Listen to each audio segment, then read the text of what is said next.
ہندو لفظ تو نہ ویدوں میں ہے، نہ گیتا میں ہے، نہ اپنشد میں ہے، کہیں ہے ہی نہیں۔ اس لیے اس لفظ کو جو لوگ لے کے آگے بڑھتے ہیں اور پھر ہندوتو کے نام پر تحریک چلاتے ہیں، وہ تو پڑھے لکھے لوگ نہیں ہیں، جاہل لوگ ہیں۔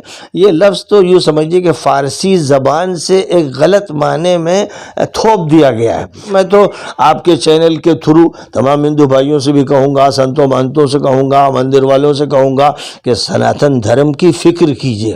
سناتن دھرم بہت عظیم دھرم ہے اور اس کی بڑی اہمیت ہے، اور وہ اگر سمجھ لیا جائے گا تو خود بخود سارے جھگڑے فتنے ختم ہو جائیں گے۔ حضرت صاحب، آپ کو لگتا ہے کہ ہندوستان میں ہندو خطرے میں ہے؟ یہ تو کوئی کہے تو اس پر تو ہنسی آئے گی، اور آدمی کو تعجب ہوگا کہ اگر اس طرح کا کوئی سوال کر رہا ہے تو وہ یا تو مذاق کر رہا ہے، تفریح کر رہا ہے، یا وہ دماغی اعتبار سے بیمار ہے۔ ہندو تو خطرے میں ہو ہی نہیں سکتا، کیونکہ اب ہندوؤں کو تو زیادہ موقع ملا ہے اور اب بات ہندوتو کی بھی ہونے لگی ہے۔ اور میں نے تو کئی مرتبہ سمجھایا کہ بھائی اگر لوگ پڑھے لکھے ہوں تو ان کو معلوم ہونا چاہیے کہ ہندو لفظ تو نہ ویدوں میں ہے، نہ گیتا میں ہے، نہ اپنشد میں ہے، کہیں ہے ہی نہیں۔ اس لیے اس لفظ کو جو لوگ لے کے آگے بڑھتے ہیں اور پھر ہندوتو کے نام پر تحریک چلاتے ہیں، وہ تو پڑھے لکھے لوگ نہیں ہیں، جاہل لوگ ہیں۔ یہ لفظ تو یوں سمجھیے کہ فارسی زبان سے ایک غلط معنی میں تھوپ دیا گیا ہے۔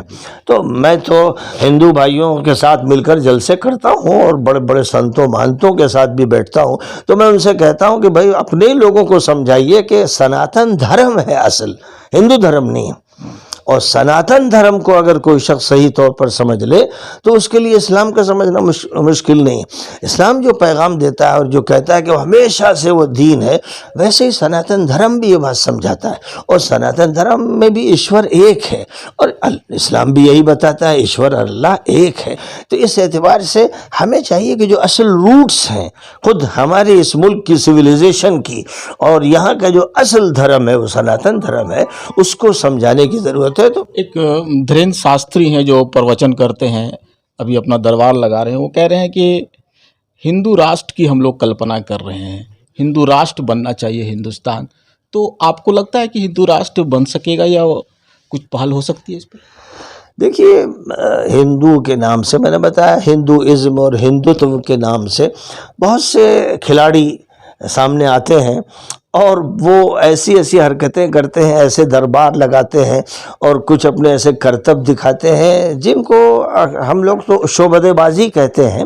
ان کی کوئی حیثیت نہیں ہوتی۔ جو پڑھی لکھی دنیا ہے وہ ان سب چیزوں سے متاثر نہیں ہوتی۔ عوام جاہل قسم کے جو ہے وہ ان باتوں سے متاثر ہو جاتے ہیں، کسی کو اپنا لیڈر بنا دیتے ہیں۔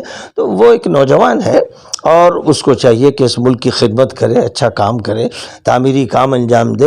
یہ سب جو کام بعض خاص قسم کے سنتوں مہنتوں کے رہے ہیں، اس راستے پہ اس کو نہیں جانا چاہیے۔ میں تو اس نوجوان کو نصیحت کروں گا، اگر میری اس سے ملاقات ہوئی تو میں کہوں گا کہ جو اصل کام کرنا چاہیے وہ ایسا کہ جس میں ہندو اور مسلم اور جتنے بھی مذہب کے لوگ ہیں سب آپس میں محبت بانٹیں، اچھی طرح رہیں، اس ملک کی ترقی کا کام کریں۔ اس پر ساری توجہ مرکوز کرنی چاہیے، اور ہندو راشٹر اور اسلام راشٹر اور جناب بدھ راشٹر اور جین راشٹر، یہ سب فضول بکواس ہے، اس کے کوئی معنی نہیں ہوتے۔ آدمی اپنا جی خوش کر لیتا ہے اور ادھر ادھر کی لن ترانیاں ہانکتا ہے، لیکن اس سے کوئی نتیجہ نکلنے والا نہیں۔ حضرت صاحب، نیوز 21 چینل سے بات کرنے کے لیے بہت بہت شکریہ۔ بہت اچھا، آپ کا بھی بہت شکریہ، جزاک اللہ خیر۔